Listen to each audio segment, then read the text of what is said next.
The concept that the world is my family is beautiful.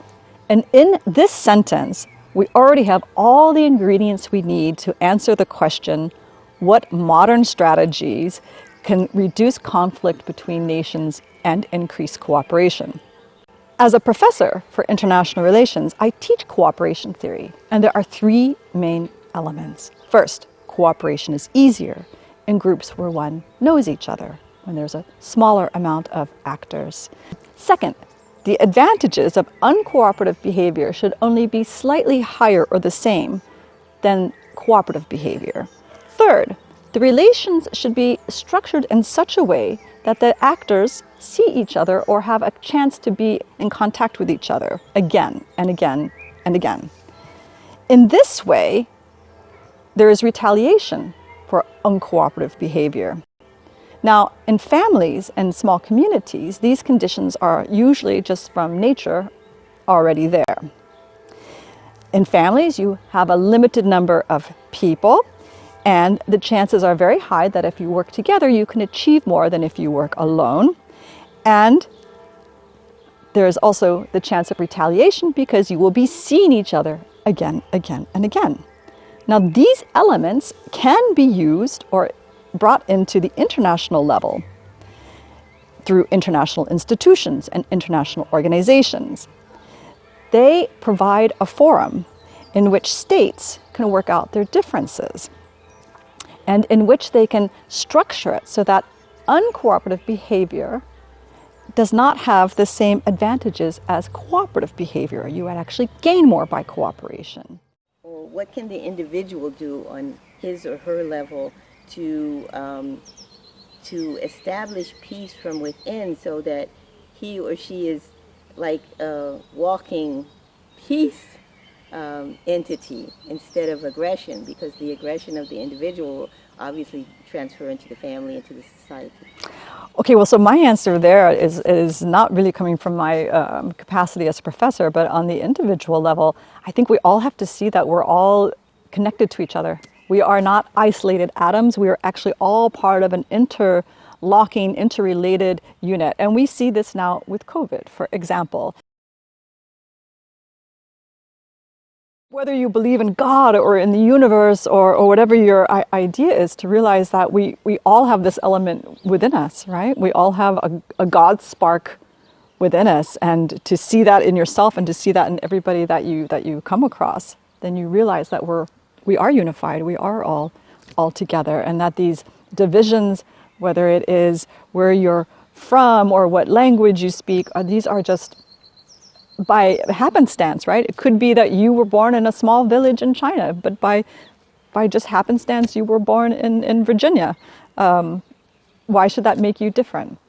Why should it make you different that you were born into a family that followed this religion and not that religion? It's just all random chance, and we are not all so different from each other. So we can all practice random acts of kindness in our daily lives, and it could be something as simple as the person next to you at the checkout is missing 5 cents, and so you just give them 5 cents. Or you notice that the person behind you in the checkout line is looking stressed and only has 2 items, and so you just say, please go ahead of me. It's just a random act of kindness. It doesn't cost you much but a few more minutes, and you've done something really generous to somebody else. Maybe that's what random acts of kindness really is about. It's about being generous without expecting anything in return. And the more we all do that to each other, the more we would have a better sense of community and of feeling taken care of by people that we don't even know. That's an interesting idea, right? That if you can develop that with strangers, then you have a greater sense of community beyond just the people that you are directly in contact with. You can feel yourself to be part of that interlocked web. How would this play out on the international level if we could establish, not always, but a sort of a mindset of this random acts of kindness that countries do for other countries? Do you think that would help the relationships between nations these days? Absolutely. Absolutely. And right now we could be practicing random acts of kindness with the COVID vaccinations. For example, the rich countries could turn to their pharmaceutical companies and say, we'll pay you what you want, but just release the formulas worldwide so that everyone could get vaccinated right away. Though rich countries would be paying the money, they would indeed get a benefit that the rest of the world is getting vaccinated. There would be a benefit, but that would be an act of kindness at the international level that would bring us something.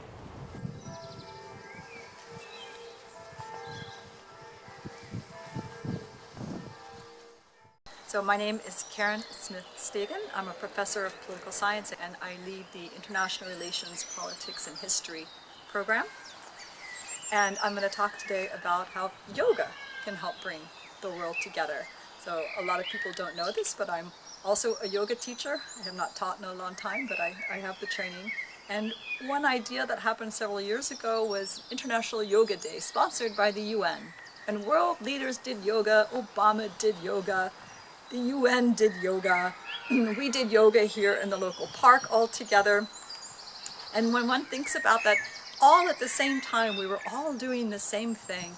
Well, there is some beautiful unity in that we're all together. And when you open the newspaper the next day and you see that across the world everybody was doing yoga and you were part of it, then you can feel yourself as being part of something bigger.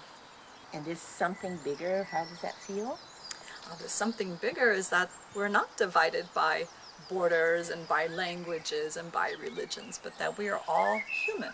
We're all human, and it's just by chance that we're speaking a certain language or we're born in a certain country. Why should we let these things, which were just by chance, be the things that separate us?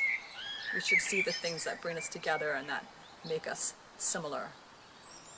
At the beginning of the COVID pandemic, when cities around the world, people would go to their balconies and their windows and bang pots and pans together for 1 minute, at the same minute every day, to thank the nurses and doctors and medical staff that were working so hard to fight the pandemic. And in there was also a feeling of we're isolated, we're separate, but we are together and we're doing the same thing. I started doing yoga when I was 18 and I was inspired by my grandmother, who at the age of 60 could still put the palms of her hands flat on the ground. And that was my inspiration to also be able to do that when I'm older. And my grandmother lived to 100. So the concept of politics is unfortunately misunderstood. People often say, oh, I hate politics, I don't want to be involved in politics. But what is politics really?